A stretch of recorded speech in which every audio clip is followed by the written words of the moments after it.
Vuelven nuevamente los aranceles y tienen nuevamente a todo el mundo temblando. Está la guerra comercial de Estados Unidos con China y esto ha afectado, por supuesto, que al dólar,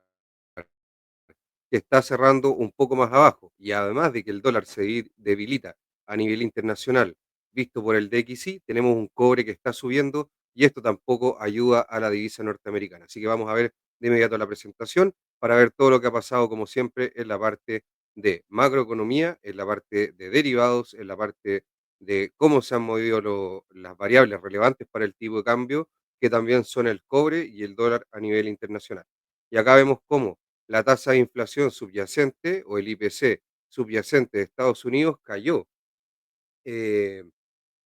este subyacente, también para explicar un poco, es el que no incluye volátiles, que esto quiere decir alimentos y energía, y este disminuyó al 2,8% en marzo del 2025 frente al 3,1% de febrero y por debajo de la expectativa de mercado que estaba en torno al 3%. Por lo tanto, está bajando la inflación en Estados Unidos a pesar de que se dice que este podría ser el último mes no afectado por las tarifas. Así que habría que ver ya el próximo mes cómo empieza a verse la inflación con todo este tema de tarifas y si realmente va a subir la inflación este año, que es lo que es la predicción, digamos, que se espera dentro del mercado, y después de eso iría a bajar. El IPC no subyacente, digamos, el que incluye volátiles como alimentos y energía, se redujo por segundo mes consecutivo, en donde, ahí justamente lo estamos viendo, al 2,4% en marzo del 2025 y este es el dato más bajo desde septiembre y por debajo del 2,8% de febrero y las previsiones que eran del 2,6%. Por lo tanto, podemos ver que poco a poco ya converge la inflación hacia el 2%, meta de la FED, de la Reserva Federal, pero ojo que esto es el IPC y no es el PCE. Pronto vamos a ver un poco eso. Hay que recordar que el IPC es una medida de inflación medida por una canasta, índice de precios al consumidor, con una canasta básica promedio, que hay obviamente que se encargan de construirla de forma adecuada, pero el PCE es otro tipo de medida que es la que ocupa justamente la Reserva Federal. Así que mucho ojo ahí, pero por supuesto que ayuda a que el IPC baje, ya que obviamente no es que no vayan de la mano. Si baja el IPC, también tiende a bajar el PCE o al revés y viceversa. Después de eso también tenemos otra medida de inflación, pero que va por el productor, que es el IPP, y estos disminuyeron también inesperadamente un 0,4% intermensual, o sea, mes a mes, en marzo del 2025, la primera disminución del IPP desde octubre del 2023, tras un aumento del 0,1% en febrero, y en comparación con las previsiones de un aumento de un 0,3%. Así que mucho ojo ahí que por el lado del consumidor con el IPC y por el lado del productor con el IPP está bajando la inflación y justamente eso hace que tengamos estimaciones de PCE, que obviamente las vamos a dar más adelante, sean bastante bajas. De hecho, estaría también convergiendo hacia el 2% la inflación medido por esa métrica y yo creo que ya en la próxima edición o en la semana que justo toque el PCE, vamos a mostrar ahí cuáles son los pronósticos para este dato, pero anticipo ya que va a estar bastante bajo. Después de eso, la tasa de desempleo de Reino Unido subió, perdón, se mantuvo estable en el 4,4%, a pesar de que podemos ver en la muestra de 3 años que estamos mostrando, es uno de los niveles más altos. Y este valor va desde diciembre hasta febrero del 2025, ya sin cambios por cuarto periodo consecutivo y en línea con las expectativas. Sigue siendo la tasa más alta desde el trimestre que finalizó en mayo del 2020 y el número de personas desempleadas por hasta 6 meses y más de 12 meses aumentó. Por lo tanto, el mercado laboral está un poco débil ahí en Reino Unido, mientras que las desempleadas de 6 a 12 meses disminuyeron. Ahora vamos a ver ya qué es lo que pasó con Canadá. Vamos a recordar que, ¿por qué estamos viendo esto? Porque son los países que componen el DXY, que es justamente un indicador de cómo está el dólar contra estas 6 monedas principales que tiene este DXY, que son justamente, y en orden de ponderación, la zona euro, después Japón con el yen, después viene la libra esterlina del Reino Unido, después justo ya viene el dólar canadiense y posteriormente con una ponderación bien baja la corona sueca y el franco suizo. Por lo tanto,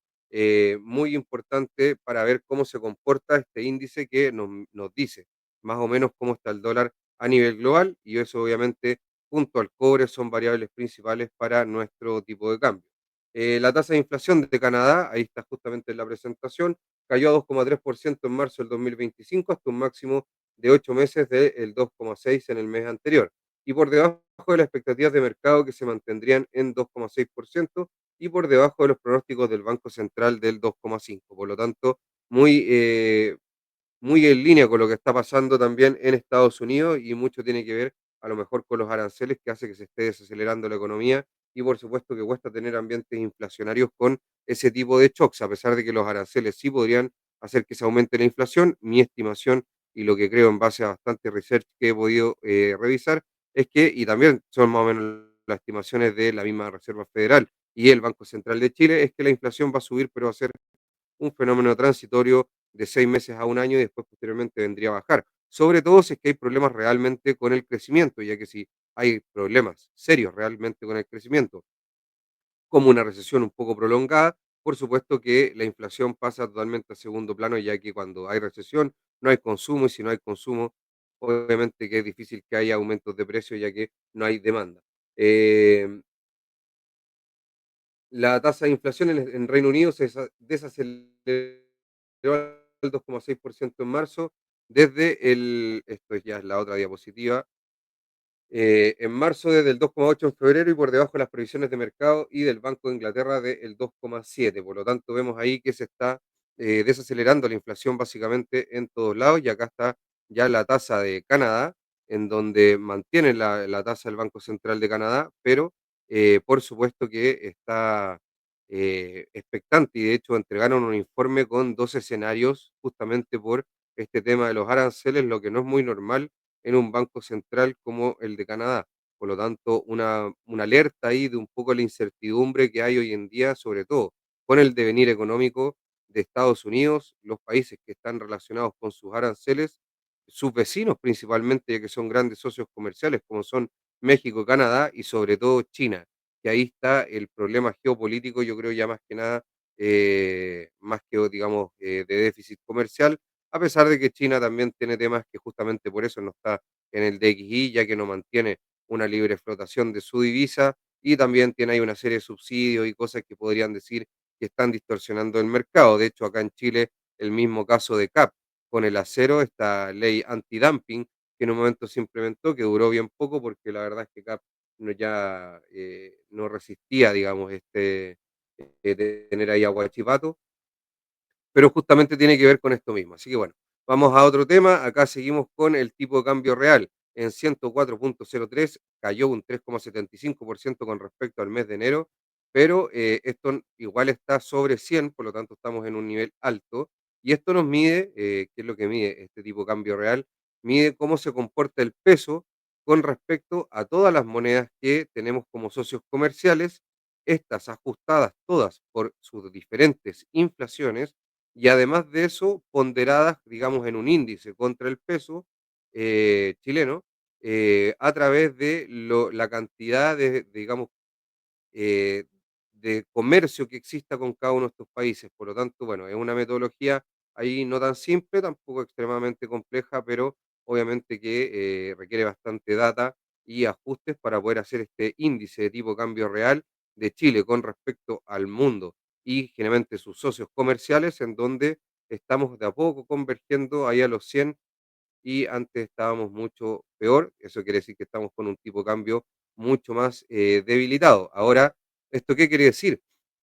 Que nuestro tipo de cambio también podría estar llegando ya más o menos a niveles justos. De hecho, yo he visto varios estudios también a nivel local que indican que el nivel justo de tipo de cambio podría estar después del shock del COVID, digamos, y también del shock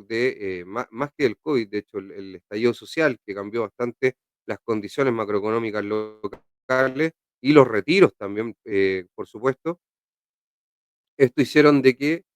hoy en día nuestro tipo de cambio, en vez de estar entre los 8,50 y 900, estaría más tirado para los 9,50. Entonces, ahí esto también nos está diciendo que el tipo de cambio real está ya convergiendo hacia esa neutralidad del 100 y no le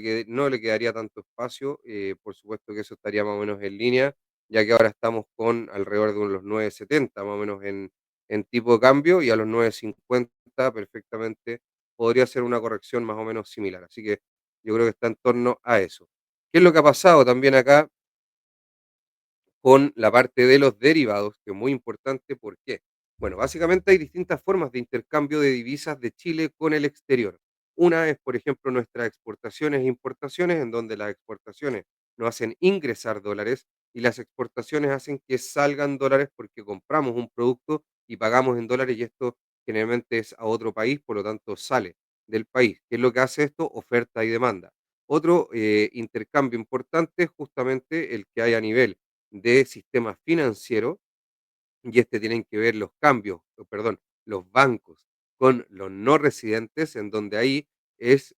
uno de los mayores flujos de intercambio. En esto tiene que ver mucho el diferencial de tasa de los bancos centrales, esto del Banco Central en este caso de Chile, con la Reserva Federal. La paridad de cambio descubierta también es muy importante, pero ya un concepto un poquito más complejo. Vamos a un poco más a lo simple. Por eso es importante el dólar, el petróleo, por eso es importante la tasa del Banco Central de la Fed, también el de Chile. Y este intercambio que se hace a nivel bancario se hace con los no residentes, que básicamente también son instituciones financieras que no están necesariamente dentro de Chile, y suministran o extraen dólares según cómo están viendo el escenario internacional y según cómo ven la presión que hay en el sistema financiero. Así que por eso generalmente pasa de que cuando hay, por ejemplo, problemas, todos demandan dólares, el sistema externo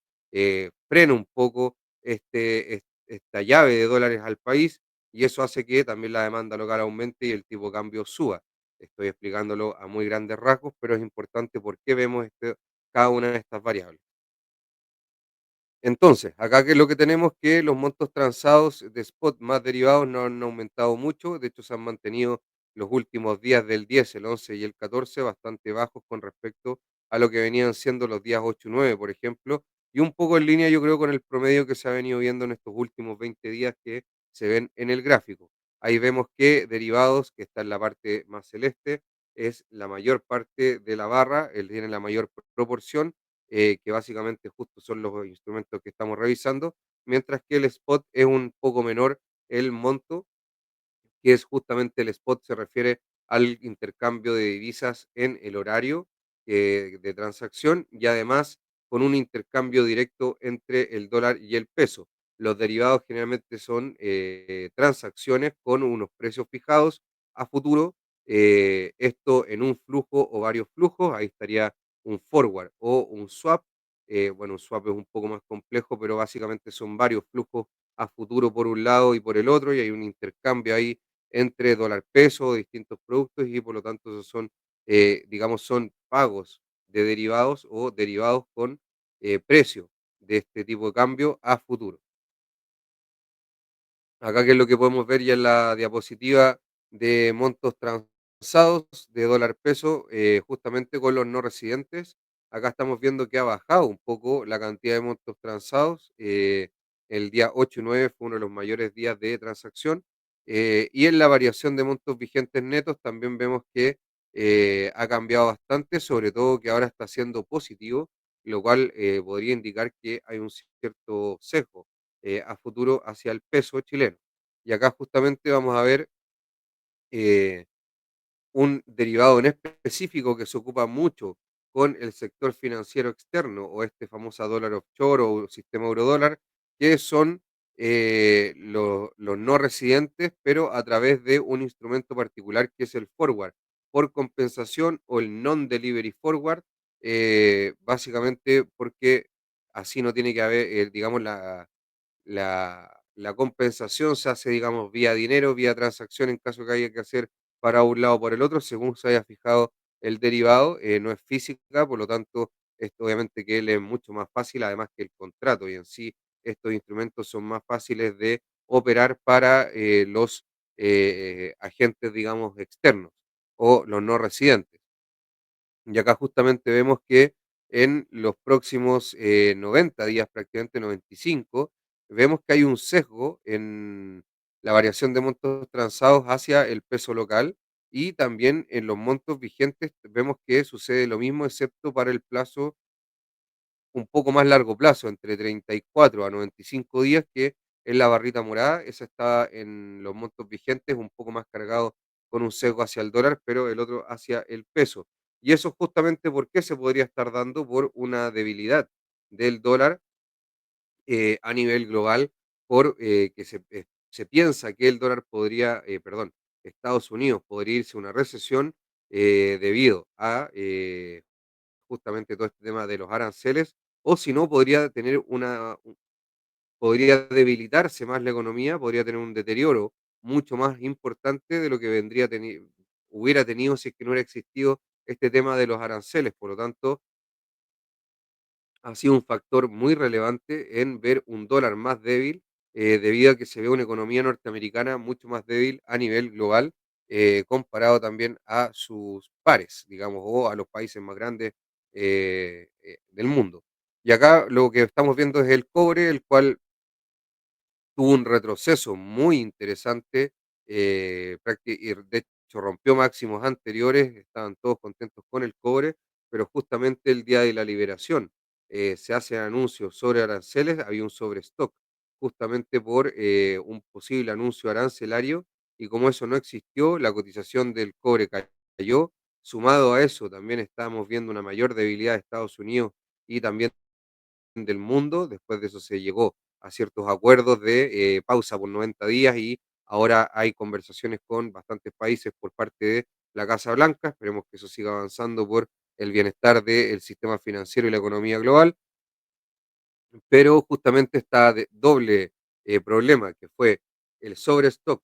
que había, y además de eso, por la posible debilidad en la economía global, hizo que el cobre cayera, rebotó ahí con una línea de tendencia bajista que venía trayendo, y después de eso viene subiendo ya eh, hacia niveles, digamos, mucho más interesantes de lo que estaba ahora, antes, perdón, y eso por supuesto que para Chile es bueno, porque uno, hace que entren más dólares al país, por supuesto que eso hace que el tipo de cambio lo presiona a la baja,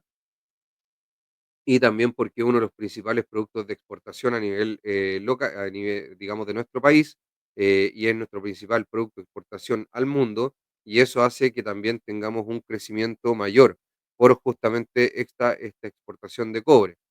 Em, Acá estamos viendo un poco el DXY un poquito más a largo plazo, después de ese máximo que tuvo por ahí por el 2022, y después de eso resistió siempre el nivel de los 100, pero ahora lo está perdiendo. Por lo tanto, muy importante ahí esa ruptura del nivel de los 100 para el DXY, que estaría mostrando una debilidad de Estados Unidos que no se estaba viendo anteriormente.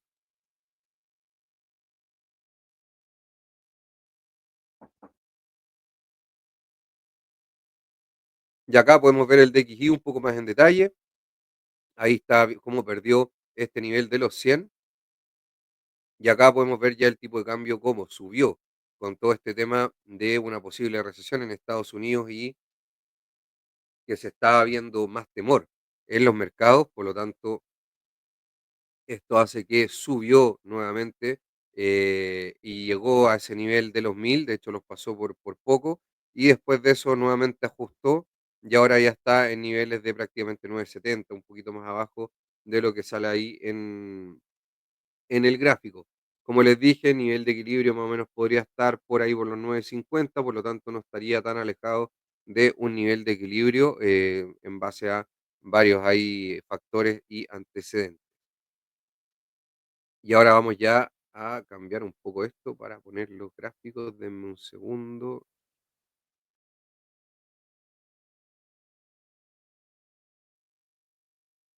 Ya, acá justamente está el gráfico. Perfecto. Y acá podemos ver cómo se ha comportado el tipo de cambio, en donde venía subiendo hasta los 1000, que estuvo a su momento. Después vino todo este tema de los aranceles, cayó hasta prácticamente los 916, 915, y después de eso subió hasta los 1000, y ahora ya llegando a un nivel más neutral, en torno un poquito más alto todavía, a los 950. Después de eso está acá el cobre, que podemos ver justo como les mencioné, cómo había subido, había roto esta línea de tendencia bajista a nivel técnico, superó el máximo anterior, pero luego el día de la liberación, por los argumentos que les di anteriormente, y una posible desaceleración global más pronunciada, esto cae, rebota nuevamente ahí en esa línea de tendencia bajista que venía trayendo, la pasa por un poco, pero ojo, se ve que hace un rebote ahí y nuevamente empieza a subir, y de hecho ahora nuevamente está al alza. Esto hace que se presione el tipo de cambio en Chile hacia la baja, debido a que hay una mayor oferta de dólares porque hay más dólares en el mercado, justamente porque entran más dólares por el cobre. Así que muy importante eso. Algo también que es importante, pero para el otro lado, es el petróleo, ya que si cae y el petróleo está más barato, nosotros tenemos que entregar menos dólares para una unidad de petróleo, digamos, y por eso es mucho más salen menos dólares del país, por lo tanto, eso también ayuda a que el tipo de cambio no suba tanto. Ahora tampoco es bueno que el petróleo esté tan abajo, yo creo que debería volver a niveles más o menos de equilibrio entre un poquito más arriba de los 75 y los 70. El DXY cae ahí, como lo podemos ver, de este nivel de los 100. De hecho, aguantó uno, 2, 3, el cuarto día, 3 días aguantó realmente, y hoy día ya realmente se cae, no sigue aguantando la zona, y esto tiene que ver mucho con el euro, como pueden ver ahí, se ha apreciado mucho el euro frente al dólar, esto es dólar contra euro, por lo tanto, si cae, se aprecia el yen, y acá lo mismo también pasa con la libra esterlina, y por lo tanto eso hace que caiga mucho. También ahora está pasando contra el dólar canadiense, pese a que antes había tenido una estructura más lateral, ya que justamente tenía aranceles contra ellos. Contra la corona sueca también cae bastante, y también cae bastante el dólar frente a el franco suizo, por lo tanto, obviamente el DXY va a seguir cayendo. Una moneda que está haciendo lo contrario y se aprecia, de hecho venía justamente cayendo, es China, en donde obviamente ellos tienen una manipulación de la divisa, y por lo tanto este gráfico no muestra, digamos, una libre flotación como estamos acostumbrados. Acá también el dólar contra el real, estamos viendo que está llegando más o menos a una lateralización acá abajo en la media de 100, de 100 sesiones, pero va a venir acá a presionar la de 20, y ahí vemos si hace una ruptura o sigue estando en un rango más lateral. Podría a lo mejor ser un nuevo nivel de equilibrio. Y acá estamos viendo el dólar contra el peso mexicano, en donde el dólar se ha debilitado un poco en estos últimos días, que es justamente donde se está viendo una economía norteamericana más débil, ya que todas las proyecciones eran de que si Estados Unidos tenía aranceles por poco tiempo podía negociar, pero si los tenía por un tiempo más prolongado, podrían hacerle daño a la economía norteamericana y hasta llevarla a una recesión. Las probabilidades de recesión en un momento lo vimos en bastante market view, etcétera, llegó a estar entre el 40 y el 60%. Yo creo que ha bajado bastante, pero por supuesto que se ha ido debilitando el dólar como divisa a nivel global, y además de que también empieza a haber un poco de mayor cobertura ante la incertidumbre con el oro, que ha subido bastante, y eso también empieza a competirle un poquito al dólar, a pesar de que por ahora nada grave, el dólar sigue siendo la moneda hegemónica. De hecho, si podemos ver acá en el largo plazo, el DXY, y acá me queda solamente ya un ratito. Si vemos en el largo plazo, el DXY está,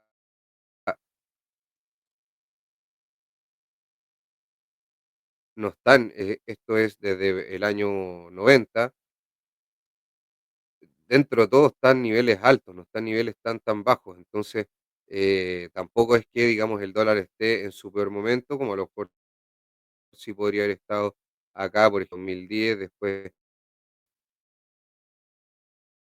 2012 tuvo bastantes problemas, y después de eso se empezó a recuperar y ha seguido esta tendencia alcista que ha tenido hasta el momento, y varias veces ha caído bastante como ahora. El problema es que ahora es algo un poco más artificial, hecho justamente por estas políticas arancelarias. Pero bueno, eso ya es tema de otro asunto, así que ya con eso nos vamos despidiendo. Voy a quitar acá el gráfico. Que estén muy bien. Cualquier cosa, si quieren comprar o vender dólares, nosotros los podemos ayudar en THX Capital. si además de eso quieren hacer cobertura de dólares con instrumentos forward, como los que les mostré, no exactamente los mismos, porque esos son non-delivery de no residentes, pero básicamente el instrumento es igual. También los podemos hacer para ustedes, los podemos asesorar. Esto podría ser, por ejemplo, para cubrir flujos en tus operaciones, si eres importador o exportador. Si eres importador, te va a pegar esto en tus costos, ya que después eso lo vendes. Y si eres exportador, te va a pegar en tus ventas esta volatilidad que ha tenido el tipo de cambio. Y de hecho, la volatilidad la podemos ver que ha sido, la vamos a ver en velas semanales, ha sido bastante importante. Y justamente todas estas variaciones, si por ejemplo, como te dije, eres importador o exportador, pueden hacer bastante diferencia. Si eres importador, perdón, inversor internacional, también tienes que tener en cuenta este riesgo de tipo de cambio y cómo se está comportando la divisa, ya que también te va a dar muchas pistas de cómo se puede comportar la bolsa. Así que los dejamos invitados a que nos conozcan en THX Capital y también espero que les sirva como video, entre comillas, educativo y de actualidad, ya que vamos analizando con bastante teoría todas estas cosas. Con eso no me despido, que estén muy bien. No se olviden, por favor, de darle like, de suscribirse, de comentar y de compartir este video a todas las personas que por favor les pueda servir para que puedan ayudar al canal a crecer, no cuesta nada, para a lo mejor dar las gracias al esfuerzo que uno hace preparando estos videos. Con eso nos vemos, que estén muy bien. Chao, chao, chao, chao, hasta la próxima.